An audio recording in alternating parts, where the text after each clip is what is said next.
Hey, Andy Birkey.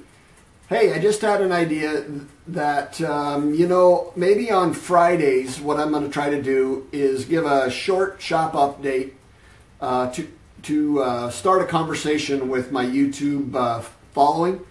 And, a lot of the stuff that I work on, I can't really film like a build because, I'm building something for people and there's, money constraints and I've got to work as efficiently as possible, and that doesn't allow me to film it. So I thought, well, the least I should be able to do is give a quick update of what I've been working on, kind of give you a peek inside the shop, and also to sort of start more of an interactive thing with my YouTube following, where you could leave comments for me of what you'd like to see more or less of, what you'd like to see me working on, what you don't want to see. For instance, that. No one needs to see that. So let's get into it. It'll be cool, I think. So this week, one of the main projects that I've been working on is these radiator covers for a historic home. There's a series of 4 of them, and the challenge is this is a kind of a cool house because it's back in the day in the 1800s. This house was built by a past governor of the state of Illinois, so this isn't an insignificant house, and the people that are there are really keen on being caretakers of the historic property. So you got to admire that, and it's something I take pretty seriously, and they're good people, and I've done a lot of work for them throughout the years. So I'll be building these 4 radiator covers for the upstairs bedrooms. I'm going to go with a paint grade build out of poplar and plywood, 3/4 inch plywood for the tops. The big concern, of course, with radiator covers is you've got huge swings of heat and cold, so they take a lot of abuse. So I'm going to build them out of poplar and then prime them and top coat them both with oil-based product to get kind of as much protection as possible. Plus, they're big into the oil-based paint. It's everywhere in the trim in the house, so that's what we're going to go with. The cool thing about this is I had to do some research to find this, which is this really cool anodized, I think it is, aluminum pierced panel. I found this on Amazon. I'll leave a link in the description, but this matches exactly the panels that somebody built them, some radiator covers for the downstairs area in like the 50s, but this matches exactly right. So it's pretty cool. I was sketchy on whether or not I could find it, but I did. And like I say, I'll leave a link. But they were pretty amped that we were able to match that. Even though, they're a floor apart, it's still kind of a cool tie-in. Speaking of tie-ins, this lamb's tongue detail, if you follow my Instagram stories, you see me post about this, but this lamb's tongue detail here exists in the space on a newel post on the 2nd floor of that house. So one of the things I always try to do is tie in architectural details whenever possible. It makes these guys look like they've been there for a lot longer than they have been. In other news this week, Shaper, the Origin, has released an update to their software.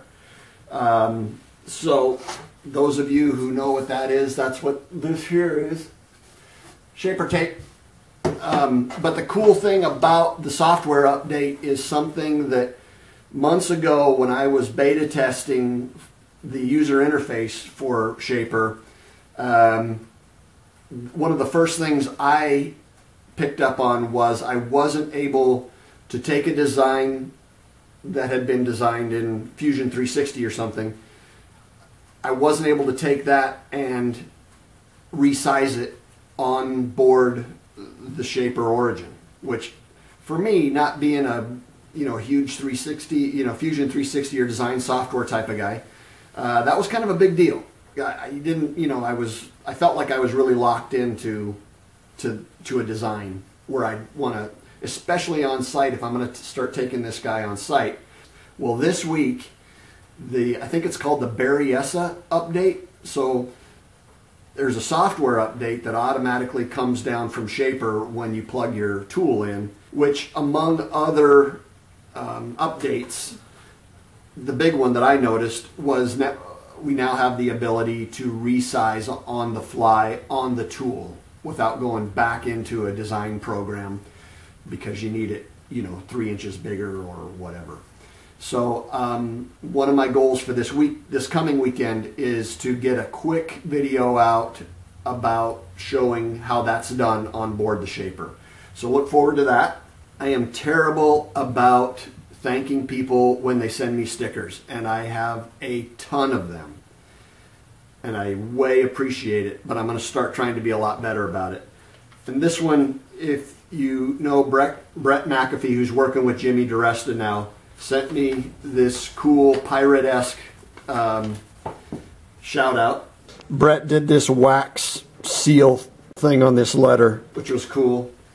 And of course, very cool Skull and Spades stickers, which I will. The hardest part about getting really cool stickers is you want to make sure you're careful where you put them so that you have them for a long time. Thanks, Brett. That's cool.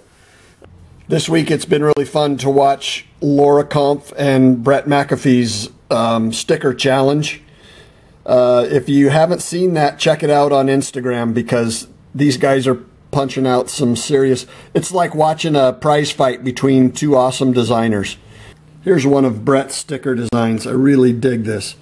Make till you break. That's cool. And of course a classic Laura design right above the chop box. Also this week I released my video working with New Air Corporation out of California about the shop heating hack, adding a ceiling mounted fan near my heater to blow heat all the way across the shop. Is kind of goofy, but you know what, that's who I am, so what the heck. I didn't know if they would, you know, appreciate that it wasn't just like a talking head type video, but they were all about it, and they've been great to work with, and you know, I believe in their products. That's kind of led into another what will be a build video utilizing one of their products, and I think it'll be kind of fun. So we'll see where it goes, but expect that in the next month or so. So lastly, my friend Kelsey knits cool hats and scarves, and she frequently goes to craft shows. And she was on me the other day about putting together a few cutting boards made with the Shaper Origin that she could have in her booth and see how they sell and stuff. I've never done any craft fair type things, so I'm pretty intrigued. I think I'll you know, maybe put a dozen of them or so together. It's good practice on the Origin, and we'll see where it goes as far as if she can sell any of them or not. So that'll be kind of an interesting little adventure. You know, always something different here in the shop, that's for sure. Oh yeah, it's supposed to snow tomorrow. So let me know what you think in the comments below. This has been kind of fun. I've always kind of felt guilty that I couldn't put more build videos out, but this is a way maybe where we can solve that and begin a conversation. So until next time, this has been Birkey on a shop stool, and as always, Birkey out.